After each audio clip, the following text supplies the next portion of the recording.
Kembalikan Sekolah Negeri di Indonesia, ditulis oleh Panjatha dari seaword.com.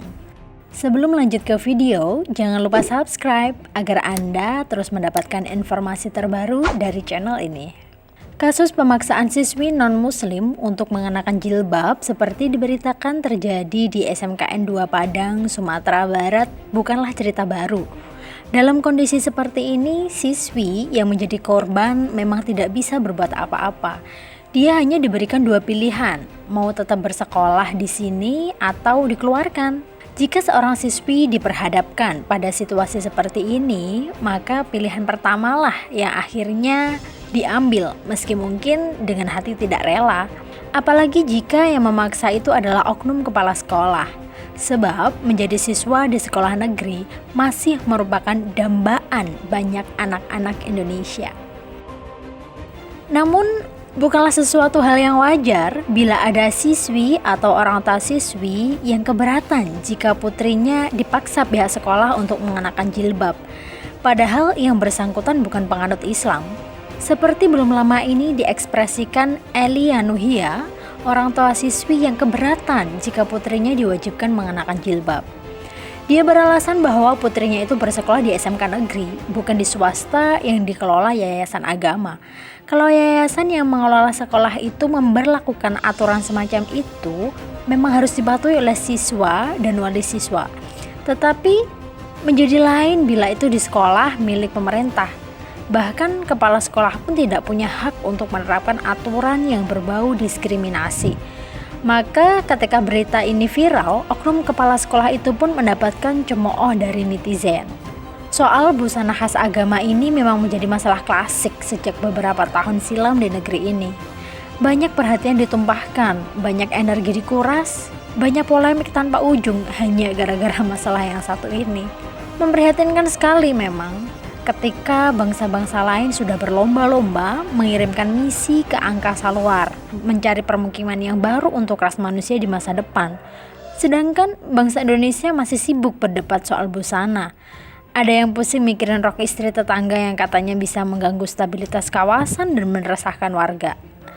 Dan fenomena ini pun sebenarnya masih baru, seusia dengan era reformasi. Pertanyaannya, kenapa baru sekarang masalah ini diributkan? Wanita Indonesia memang menjadi korban dalam hal ini. Banyak oknum pemuka agama menakut-nakuti perempuan Indonesia dalam hal ini. Sementara di negeri-negeri Arab, putri-putri kerajaan banyak yang tampil modis dengan busana modern khas barat. Yang paling lucu juga ada ketika oknum penceramah agama Islam mengecam kaum wanita Kristiani yang tidak menutupi rambut mereka. Untuk menguatkan klaim ini, mereka bahkan mengutip ayat yang tertera dalam kitab suci Alkitab yang memang ada semacam himbauan atau perintah bagi kaum Hawa untuk menundungi kepalanya. Ada banyak perintah dan himbauan dalam Alkitab, tetapi apakah semua itu dipatuhi oleh umat secara utuh? Rasanya tidak mungkin. Lalu, mengapa kita hanya ribut soal perintah menutup kepala? Sementara perintah-perintah yang lain seperti jangan mencuri, jangan berzina, jangan berdusta, jangan membunuh, dan lain sebagainya itu kerap kita abaikan. Atau untuk apa kau fokus menutupi rambut di kepalamu, namun tidak ada sifat welas asih sedikit pun dalam hatimu terhadap sesama manusia? Banyak oknum yang tidak punya urusan dengan Alkitab, namun getol mengutip ayat untuk sumber-sumber kekristenan untuk menguatkan klaimnya yang padahal ngawur pula. Misalnya, klaim mereka bahwa Bunda Maria, Ibunda Yesus Kristus juga mengenakan kerudung. Kok wanita Kristen tidak? Entah dari mana mereka mengetahuinya, padahal mereka itu hanya berasumsi lewat foto-foto atau lukisan tentang seorang wanita yang disebut-sebut sebagai Bunda Maria. Nah, apakah Bunda Maria mengenakan kerudung?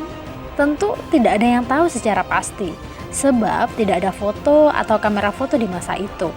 Sementara foto-foto yang beredar umum di dunia saat ini hanyalah lukisan seniman yang kebanyakan dibuat pada abad pertengahan. Dan jika menurut sejarah dan tradisi di masa lampau, kaum wanita di masa itu memang mengenakan penutup kepala.